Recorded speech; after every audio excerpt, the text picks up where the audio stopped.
What's going on YouTube? My name is Duress. Welcome back to the channel, and today we are taking a look at Crown Zenith, Pokemon's last set of Sword and Shield. Admittedly, it is a reprint set mostly, so there isn't too much stuff to go over. Not going to be going over the reprints except maybe a little bit here and there, just touching on some things. And we will, in fact, be returning to the presentation kind of format we did for Lost Origin for Scarlet and Violet, but because there are so few cards today, we're just going to go ahead and use Justin Basil to take a look at the cards. Let's go ahead and break down the expanded rating system. Fives are trainers that could see play across a wide number of decks, likely becoming format staples Pokemon with critical ubiquitous support, critical specialized support for control, or the basis of top tier archetypes. Normally, sets have about 2 cards that are around 5s that aren't reprints. However, that has been trending down recently. Some sets don't even have any, including this one. Cards that are 4s, Pokemon that slot into one or more current top tier decks, are the basis of a competitively viable but not top tier deck, or greatly improves a non-tier deck to the point of competitive viability. Trainers that could see play and greatly improve a couple of top tier archetypes. So these are your kind of mid decks, as you could say, like Volcarona and Mad Party, as well as a little more specialized trainers like Professor's Letter, like Trainer's Mail and Battle Compressor that really don't fit in every deck, but in the decks that they do go in are very good. Cards with a 3 rating are Pokemon that slot into one or more competitively viable decks, or are the basis of fringe decks, or are specialized but effective trainers which have a current potential home. Things like Silent Lab, Max Elixir, Max Potion are not auto-includes in every deck and are honestly just dead cards in many decks, but in the decks where you do want them are complete auto-includes. Cards with a 2 rating are Pokemon and trainers that slot into fringe decks or become the basis of decks which need improving but maybe have potential. These are things like your weird Naganadel combos. These are your trainers like your Tool Scrappers or your Dust Stones. These are things like your Eternatus V Maxes, where it does have potential, but it is just not currently viable given the metagame. And then cards with a 1 rating are cards that aren't currently viable and expanded, but what differentiates them from cards with a 0 rating are that we usually include them to talk about what kind of support it would need to make the card viable. What really needs to happen to make the stars align, as we like to say. Alright, so I've jumped on over to Justin Basil here. Would definitely recommend you check out the site. Lots of fantastic Pokemon resources. Let's just go ahead and start with the fact that this set has the most incredible art that I have seen in a card game ever. I play Yu-Gi-Oh! Now. I started playing Yu-Gi-Oh! About a month ago. I've played Pokemon for about 7 years now, and I've played Magic for about 4. I love looking at cardboard, but honestly, there is nothing really in either 2 of the other games that can compare to this. I mean, it's just unbelievable. They had no business going this hard with all of this art. It is just absolutely incredible. And if you're looking to play in paper, which I would highly encourage because we got to get some more expanded paper tournaments going, even if it's just over webcam, but hopefully in person as well. Hopefully one day regionals as well. My God, I would love to see some of this art across the table for me, or, you know, just have it in my deck too, because like, look at this. I mean, come on, it's just ridiculous. But jumping over to our actual competitive cards, we're going to go ahead and start with kind of a weird one. This is Simisear VSTAR, 260 HP VSTAR fire Pokemon. For fire, Colorless has an attack that discards up to 5 cards from the top of your deck. You get to choose how many, and it does 40 more damage for each. So if you max out at 5, that is base 240 damage every turn. And then for fire energy, it has basically what is the Volcarona attack. Instead of 20, it's 30. So 30 damage for each of your fire energies in the discard pile. Note that it does not shuffle them back in though. This card is honestly not the worst, but the problem is the numbers are just barely too low. I think the 30 damage on the fire, like for a V-Star, it's not bad, but you really want to go to 40 just to have the consistent damage output that you're really looking for from a once per turn attack. And then maxing out at 240, getting up to 270 is not bad, but it's just not what you're looking to do, especially it does require either a welder or a double colorless, and then fire, which at that point is kind of awkward with the V-Star, including double colorless. So yeah, it's not bad, but it's just a little too underpowered, unfortunately, which is why I gave it a 1. And I do think that the 260 HP also is a big downside as well. Up next, we have Rotom VSTAR. I'm also going to be talking about the Rotom V, which came out a couple sets ago. But Rotom VSTAR is a 250 HP lightning type V-Star Pokemon. Has a attack Scrap Pulse for 2 lightning energy, 80 damage. Put any number of Pokemon tools from your discard pile into the Lost Zone. This attack does 40 more damage for each card you put into the Lost Zone this way, and then has a V-Star power and ability Conversion Star. During your turn, you may use this ability, discard any number of cards from your hand, then draw that many cards. And then we have our Rotom V, 190 basic V, lightning, again, ability, instant charge. Once during your turn, you may draw 3. If you use this ability, your turn ends. So like a Zacian V, but with no energy acceleration. And then it has the same attack, Scrap Short for 2 lightning, but for 40 damage. So I think that it's actually pretty cool that they have this kind of synergized game plan between the V and the V-Star. Like, there's actually very decent, very good synergy. Like, they basically just do the same thing, but the V-Star is a little more damage. I think one of the worst things about this card is definitely the fact that it is a 250 HP V-Star with a V-Star power that is decent and can be very good if you build up a large hand. But I think, honestly, you might just want something like Forest Seal Stone, which is an auto include in this deck anyways, because it is a tool. The damage boost to the V is definitely needed if you are ever in such a bad place where you need to attack with them, but ideally you'll have some sort of damage modifiers in those tools. And then let's talk about the damage output. So I think the number of tools you would realistically need for this is about 16. That is extremely high. You are not going to see all of your tools, obviously, throughout the course of the game, but 4 tools is 240 damage. That's already pretty good. And then 6 tools is 320. I think ideally you're trying to turbo draw with your Dedens and just slam your way through the deck and use that Conversion Star. Again, even if you do use this Conversion Star 90% of the time, I think Forest Seal Stone will be an auto include, but 4 tools at 240 damage, 6 tools at 320 damage is not terrible, honestly. And of course it does take double lightning, but we do have things like Tapu Koko, which I think is not bad in terms of accelerating energy. The real issue though is that the archetype just is going to take so many deck slots. You have your Rotom Vs and V-Stars that you need to include.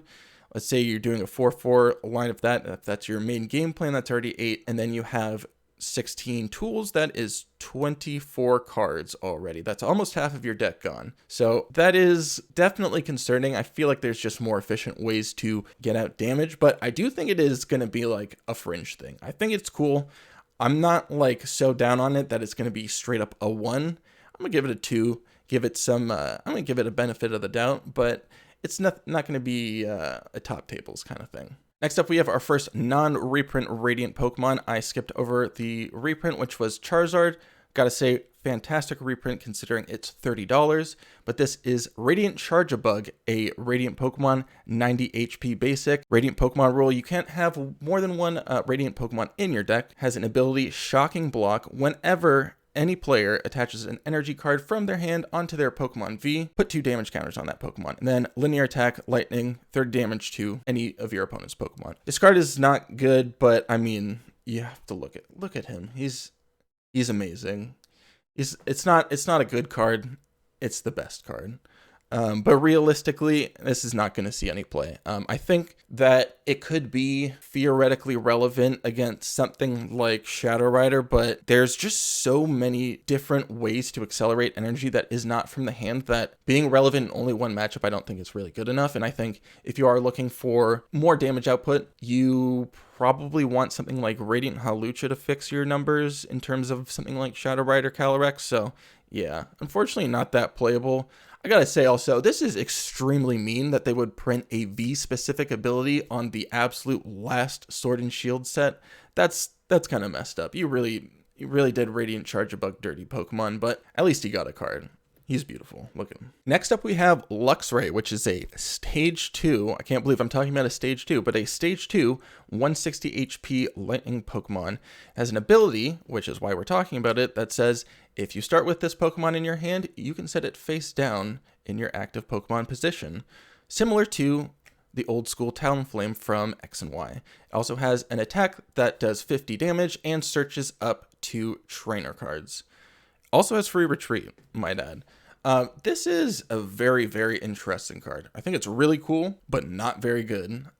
It does match up somewhat nicely against some one prize decks. Being able to find like specific anti-control trainers is like really sick, but it does come at the cost of being 3 dead cards in your deck if you are lucky enough to start with one, and it does become basically somewhere between useless and terrible in most matchups, in most like multi-prize matchups past turn 1, and you have to play 4. If you ever going to mess around with this card, you have to play 4 for consistent starts. But then on top of that, the other 3 are just completely dead cards in your deck for the rest of the match. So honestly, this is unfortunately pretty skippable. We just have better ways to search out trainers.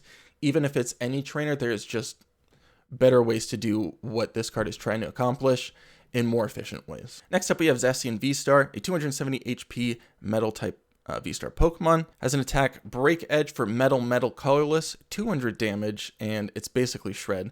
This attack's damage isn't affected by weakness or resistance or by any effects on your opponent's active Pokemon, then has a V-Star attack for its V-Star power. Metal colorless Sword Star, 310 damage. This Pokemon also does 300 damage to itself.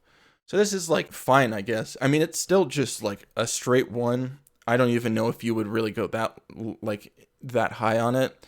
I think in any deck that you're including Zacian is just like, why are you playing this? Like, you get one good attack, right, with your V-Star attack, but then you just like softening yourself up. It goes down to 240, which is barely above Zacian V as it is.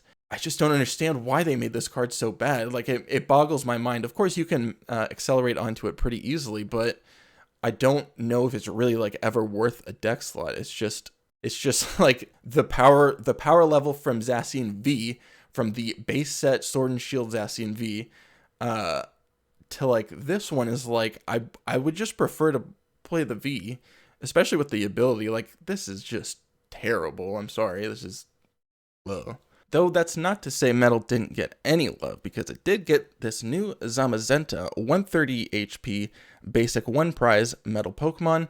Has an ability that says if this Pokemon has any energy attached to it, takes 30 less damage from attacks.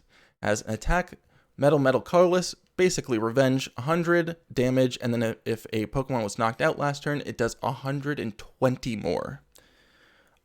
220 damage on a 1 prize Pokemon, even at 3 energy, though you can accelerate with Metal Patch, is pretty okay. I think this is going to be in some sort of like Turbo Metal style decks, like a 1 of, which I think earns it its 2 rating, but it's pretty serious in terms of damage output. And if this does not get knocked out, whoa. If your opponent tries to like gust around this, that's very dangerous, because then it just comes blast 200 and probably 250 with a band on it, right? So I'm pretty interested to try out this card in those kinds of like Bronzong, Turbo Metal, just accelerate all the metal onto everywhere type of deck.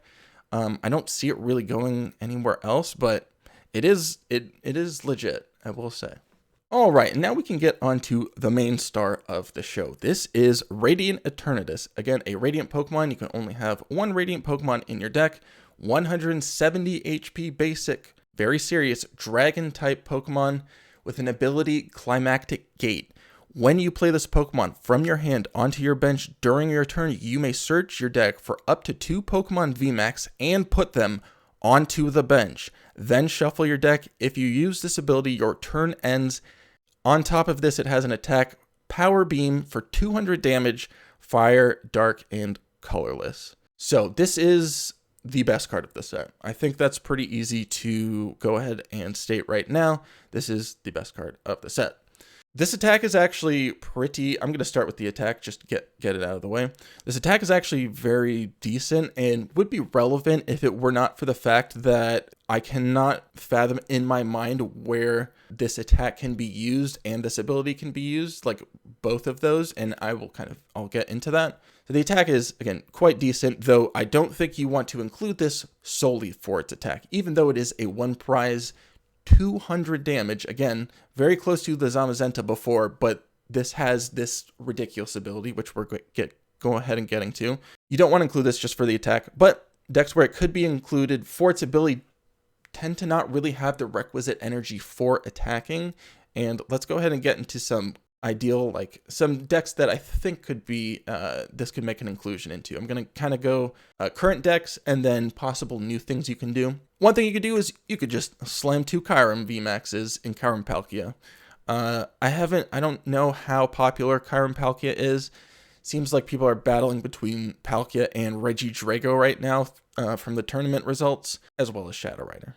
Not the most interesting thing, and I think that many times you don't even want to. I can't imagine you would want 2 Kyurems on the field, but it's something you could do. One thing that I find very interesting is that you could actually do a pretty solid turn 1 play in like an Arceus Duraludon expanded deck. I know it's a meme in standard. Hey, it's pretty sick to be able to just slam 2 Duraludons that if your opponent is playing something like a Turbo Meloetta, they can't knock that out. They are basically done for the game. That's pretty sweet just to have that acceleration, and then you can just not use it if you're going turn 2, right? Because then you just have the Arceus stuff that you can do. Shadow Rider Calyrex, I think, is the most obvious one that a lot of people think about. Here's the problem with that. Shadow Rider Calyrex really, really likes playing some sort of basic ability hate. Whether it's Silent Lab or Alolan Muck, being able to pass your first turn if you're going first with a Silent Lab in play is backbreaking. It is so good. Not being able to have that, having to sacrifice that for the Radiant Eternatus is kind of rough. And I should say, this ability is not usable past the first turn. You are going to get clapped. If you take a turn off past your first turn to do this, to use this ability, as strong as it is. So Shadow Rider Calyrex, I think part of the issue is that the list is extremely refined. It does not really need, like I say, it doesn't need it. It would be so sweet, right, to just on your first turn, if you're going first, just slam 2 VMAX Calyrexes into play. But like, you have the card draw consistency, the disruption with Gengar, to either find your evolutions or, you know, disrupt the game enough to the point where you find your evolutions. So I don't really see this terribly necessary. But then you have to think about, this has such little opportunity cost, because if you're playing a 3-3 line of Vs or Vs and VMAXs, you just take out one of the Vs. That, I think, is what my first thing I'm going to try is with Rainbow Sylveon. If you've seen my video with Sylveon plus Skyfield and a whole bunch of bench sitters, not only is this ability completely insane, being able to slam 2 Sylveon VMAXs into play, and just because of that, you will not need to worry about setting up your Sylveons. You can worry about the consistency of the rest of your board, which when completely set up is backbreaking. But on top of this, it is finally a good dragon type Pokemon that can just sit on the bench. It doesn't need to do anything past the first turn, as long as I get my value from it the first turn. And even past the first turn, like, you could just play it as a bench sitter, and that's plus 30 damage for your Sylveon.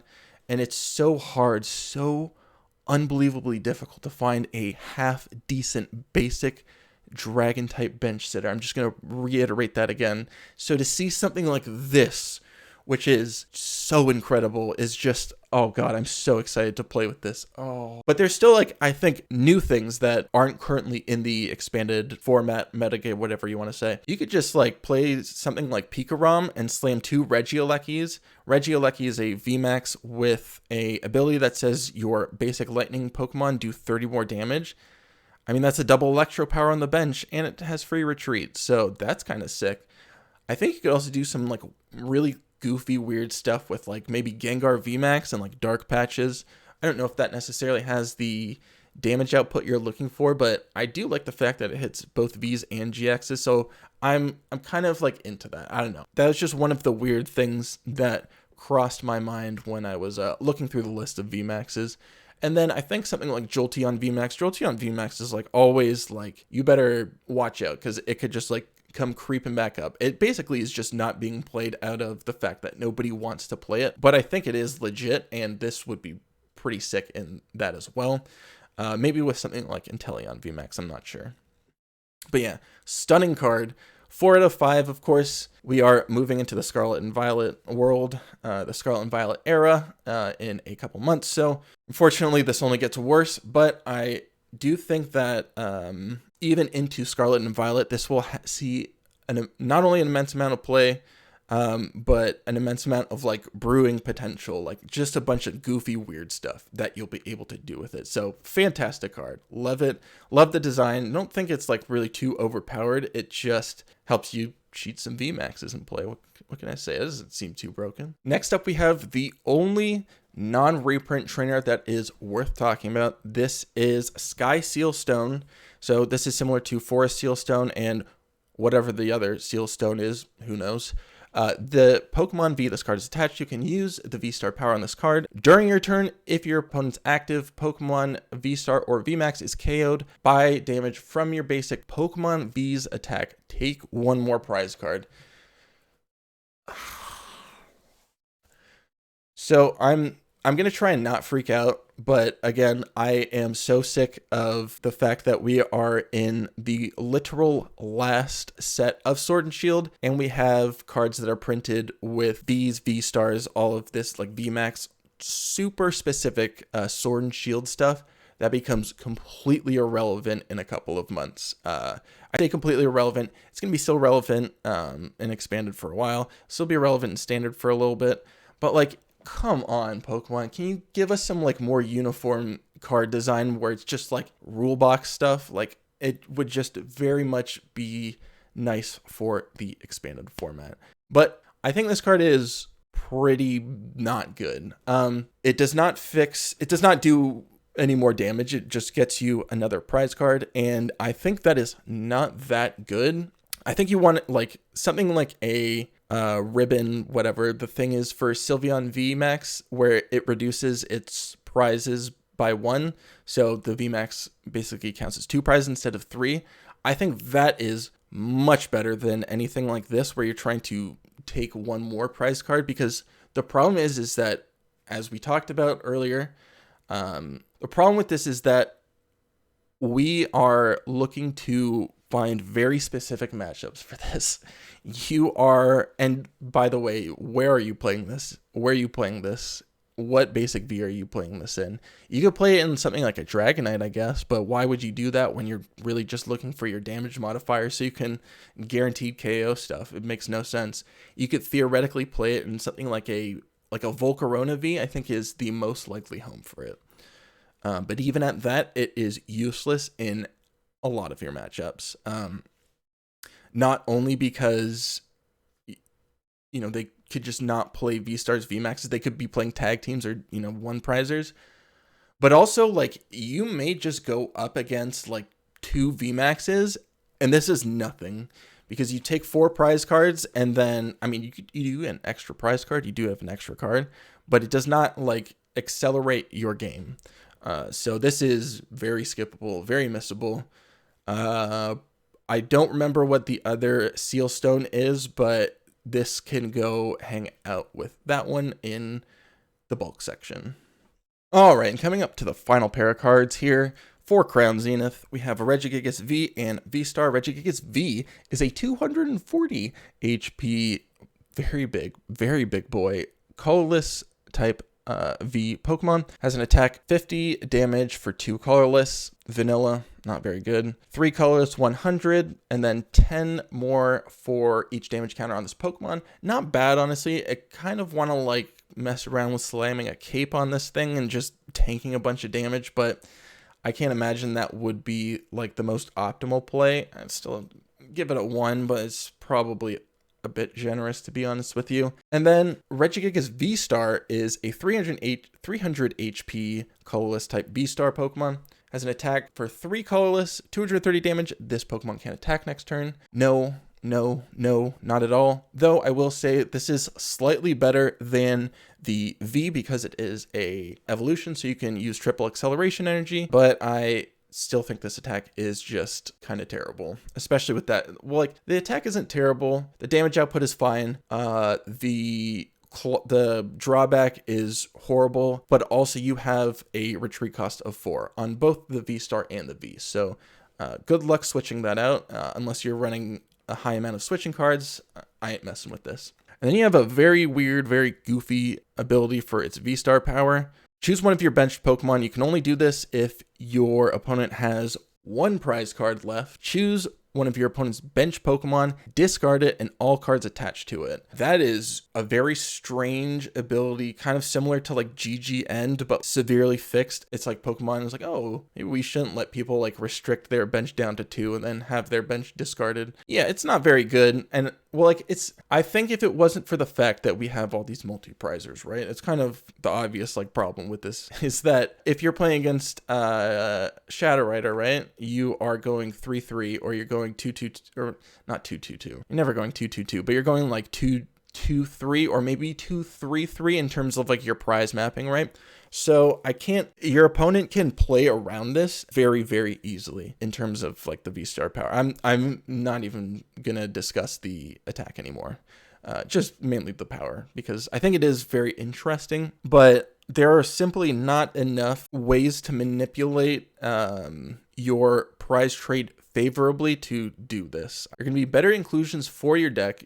This is right, taking up at least 2 slots if you have a 1-1 line, that rather than stalling your opponent out late game can just win you the game, right? Like, I would rather just win the game than stall it out, simply said. So again, I think this is also a 1. It is a big boy. It is 300 HP on a 2 prizer, which is not terrible, but it's just really ain't cutting it. So yeah, that'll just about do it for our Crown Zenith set list, and I guess that'll just about do it for, well, Sword and Shield as well. I think this set is pretty cool. Like, of course, we're kind of used to the fact that we end with mostly a reprint set, nothing too like crazy in terms of new cards, more of a celebration of the whole Sword and Shield era. So I think this is a perfectly acceptable set to have, you know, a bunch of these reprints. I will say though, if you are looking to get back into paper, like this has got to be the set to pick up, because there are, of course, not a lot of new cards, but the amount of like reprints that are like playable. There's Ultra Ball trekking shoes. I mean, there seems to be quite a bit. You got your hammers, your energy retrievals, your searches. Of course, that's more standard-ish stuff, but like I mean, of course, and then we need to get into all of the Galarian Gallery, which is just, I cannot believe it.